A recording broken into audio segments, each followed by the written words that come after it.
கர்த்தருடைய பரிசுத்த நாமத்திற்கு ஸ்தோத்திரம். இன்றைய நாளுக்கான தேவ வார்த்தை ஆதியாகமம் 22ஆம் அதிகாரம் 17 மற்றும் 18ஆம் வசனங்கள்.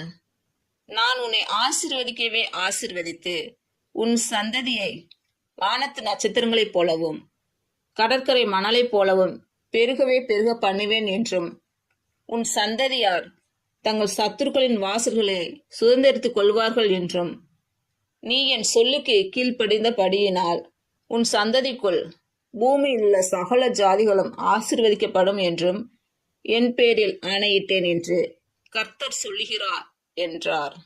இன்று பிறந்த நாள் மற்றும் திருமண நாள் காணும் அனைவருக்கும் இயேசு கிறிஸ்துவின் நாமத்தினாலே வாழ்த்துக்கள். கர்த்தர் உங்கள் பலவீனங்களை மாற்றி உங்களுக்கு பலத்தை கட்டளையிடுவாராக.